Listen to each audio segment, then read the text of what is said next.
want to die? The real problem is what lives out there in the dark.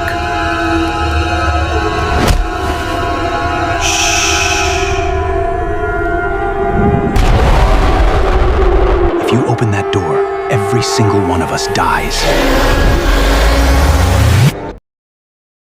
Alex, Finn, and Zach were tearing down a dusty dirt road, kicking up a massive cloud behind their SUV. Zach had inherited a plot of land from his grandfather out in the absolute middle of nowhere, a place that barely even registered on any GPS. A few miles back, all three of them had completely lost their cell service. The town was called Grimwood.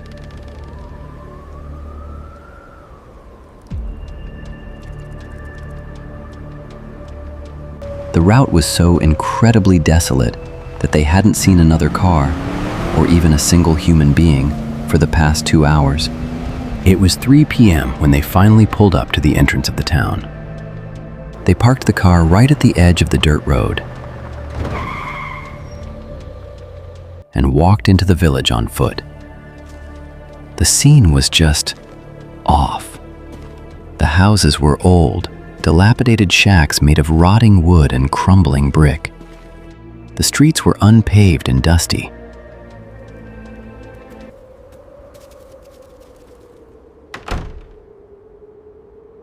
But the weirdest part was the people.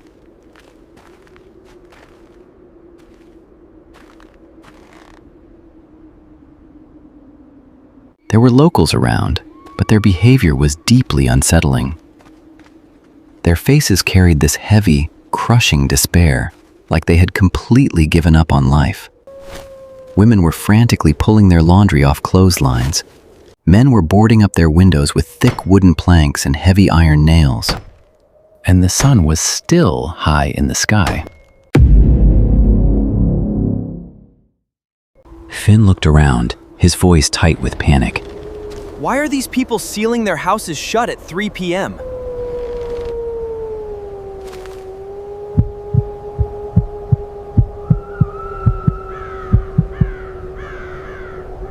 Alex stepped forward and tried to ask a local shopkeeper for directions. But before Alex could even finish his sentence, the shopkeeper yanked his heavy iron security shutter more than halfway down. Looking out from under the metal grate, his eyes wide with raw, unfiltered terror, the shopkeeper whispered, Listen to me, man. Turn around. If you don't make it back to your city before the sun sets, your blood is gonna flow in these very streets. Hearing those words and seeing the absolute dread in the guy's eyes, Alex's mind started spinning. He immediately signaled his friends. Let's go back. I don't feel good about this place at all. We'll check the land some other time. Let's just get the hell out of here. The three of them speedwalked, jumped into their black SUV, merging right back onto the exact same dirt road they had just come down. He pushed the car up to 50 miles an hour. The road was dead straight, lined with towering, dead trees on both sides. After driving straight for 20 solid minutes, Zach suddenly slammed on the brakes. The car screeched to a violent halt, kicking up a huge wall of dust. All three of them just froze, their eyes wide with pure shock. Right in front of them stood the exact same entrance to Grimwood. Finn started stuttering, completely terrified. We drove straight. We didn't even turn the car around. Alex tried to swallow his rising panic. How did we end up back here? Let's just drive straight through the town and exit out the other side. Zach hit the gas, driving right through the center of the village and out the opposite end.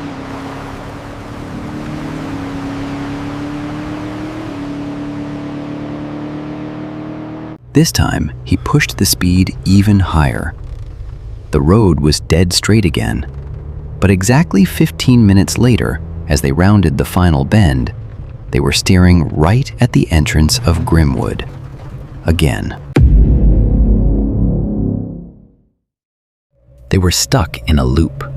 This village was sitting in a blind spot of reality, completely severed from the rest of the world.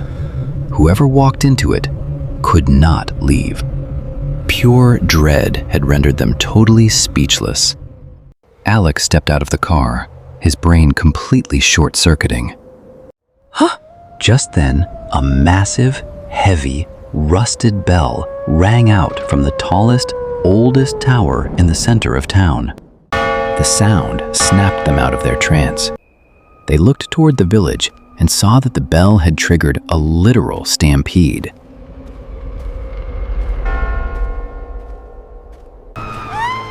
The few people left in the streets were screaming, sprinting into their houses. The loud, metallic clanking of heavy iron doors slamming shut echoed through the cold air. Padlocks were being snapped into place. The sun was dipping behind the distant mountains, and the sky was turning this deep, bruised shade of dark red. The door to a nearby shack cracked open, and a 50-year-old man named Caleb shoved his arm out, gesturing frantically at them. Get inside, you idiots! Do you want to die? Without a second thought, Alex, Finn, and Zach sprinted toward the house. The second they crossed the threshold, Caleb slammed the heavy door shut, locked 4 massive padlocks, and wrapped a thick black iron chain over the handles. The room was pitch black. Caleb slowly lit a small kerosene lantern. Huddled in the corner, shivering uncontrollably, were his wife and a little girl.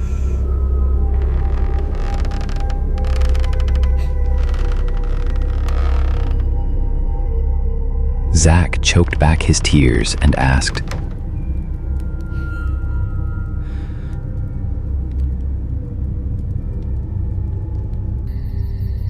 Sir, what is all this?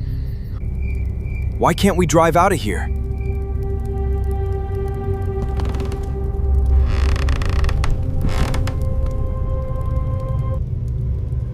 There is nothing beyond the limits of this town, son.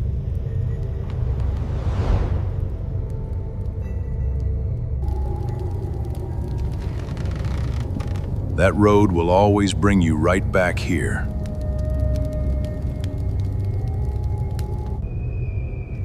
We've been trapped here for years, and now, so are you. But being trapped isn't the real problem. The real problem is what lives out there in the dark. Finn was literally shaking. What is out there?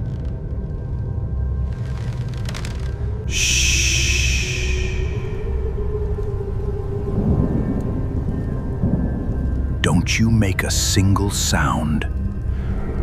The sun is down. Nobody speaks now. They can hear voices. He turned the lantern down until it was barely a flicker.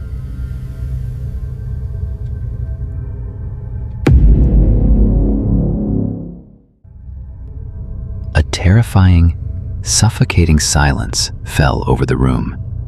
It was 8 p.m.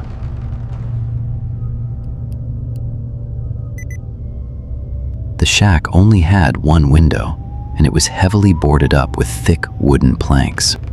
Then, piercing through the dead quiet of the street outside, they heard it. It didn't sound like human footsteps. It sounded like something incredibly heavy was walking barefoot. The wet, fleshy slaps hitting the dirt, and right along with it was the sickening, scraping sound of something dragging along the ground. Alex's heart was hammering against his ribs so hard it physically hurt. Caleb had both of his hands clamped tightly over his own ears. His wife was weeping silently, holding her hand firmly over her daughter's mouth. The footsteps stopped right outside their front door. Dead silence And then, someone knocked on the wood. It was incredibly soft, almost gentle, exactly the way a human would knock. And then, a voice spoke through the thick wood. Alex, open the door, kiddo. It's me, Dad. Every single drop of blood in Alex's body turned to ice. It was his father's voice. The exact same tone, the exact same warmth. But his dad was back in the city, 300 miles away. Alex, it's freezing out here, buddy. These people locked me out. Please, open the door. The voice began to sob. Alex knew, logically, that it was impossible. But hearing his own father crying in agony, his legs just moved on their own. He took a step toward the door. Some dark, hypnotic trance was taking over his brain. Caleb lunged forward, grabbed Alex by the shirt, yanked him back violently, and whispered directly into his ear. That is not your father. They steal voices. If you open that door, every single one of us dies. When nobody answered from the inside, the crying outside just stopped. A long, agonizing silence. And then, that weeping father's voice twisted into a booming, demonic, guttural laugh. It was a sound that couldn't possibly come from human lungs. It had the vibrating growl of a massive, wild beast. Something slammed into the door with such insane force that the iron chain rattled violently against the wood. A sharp, metallic clatter echoed outside. But after that, there were no more hits. Caleb gasped. "Get back!" He quickly checked the iron chain, letting out a shaky breath when he saw it was still holding. But at that exact second, from a tiny, hairline crack between the wooden boards covering the window, a new sound came. Like a predator trying to catch a scent, trying to find a way in. Finn had literally collapsed onto the floor in pure terror. His eyes were locked dead on that tiny crack in the window boards. Outside in the pitch black, illuminated only by a sliver of moonlight, he saw it. They weren't human. These creatures had to be at least 7 feet tall. Their skin was a sickly, corpse white, stretched paper thin over their bones. Their arms were so unnaturally long that even when they stood straight up, their hands dragged in the dirt. But the most horrifying thing was the face. They had no eyes, just smooth, white skin where eyes should be. Instead of a nose, they were just 2 hollow, dark slits. But the mouth was ripped all the way to the edges of its skull, packed with 2 rows of long, yellow, needle-like teeth that looked like ice picks. One of the monsters pushed its long, spindly white hand through the crack in the window.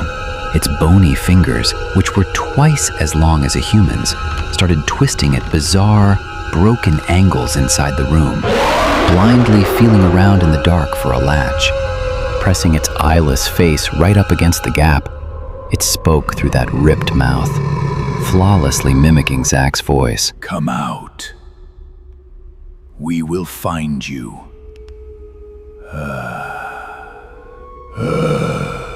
Finn opened his mouth to scream, but Alex tackled him and clamped his hand tightly over his mouth.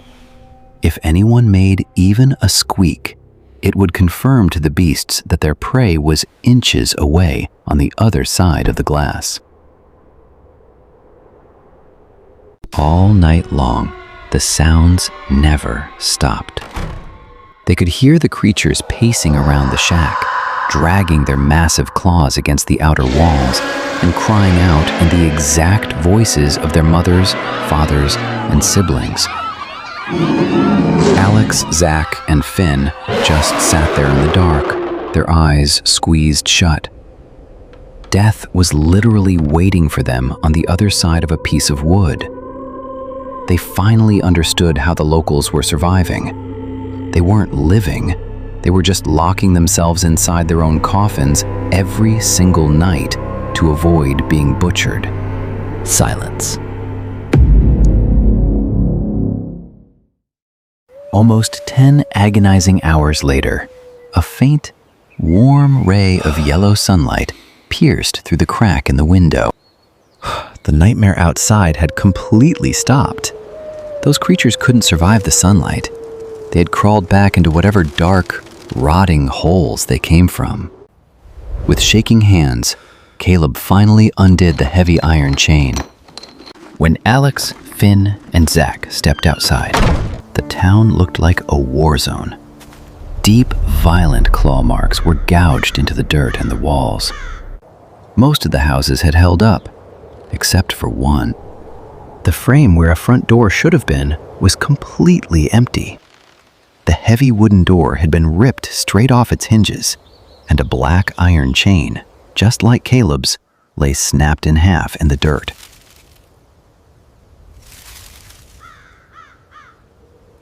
Inside that house was a bloody, naked massacre that would traumatize a person for life. Chunks of flesh and pools of dark blood were dragged all the way out into the middle of the street. With lifeless, dead eyes, and without shedding a single tear, the locals were silently sweeping up the remains to bury them. One body belonged to a 10-year-old girl. The other was her mother. The whispers in the street said the girl's father had grabbed a weapon and run into the dense woods months ago to hunt the creatures and was never seen again. Alex fell to his knees in the dirt. The sun was shining bright, but the darkness inside his head had completely taken over. He looked down the dirt road leading out of town, the same road that just dumped them right back here. The three of them finally understood. This town wasn't a part of the real world anymore. It was a terrarium, a glass jar built by some massive, demonic entity, and the humans inside it were just livestock for its pets. There was no escape, no police, no army, no search party was ever going to come looking for them, because this place simply did not exist on any map. The tears in Finn's eyes had completely dried up. He looked helplessly up at the morning sun, and in a dead, hollow voice, he looked at his friends and said, "There are only 12 hours left until the sun goes down." We have to find a way out. It was an impossible task. The three of them were now permanent residents of Grimwood.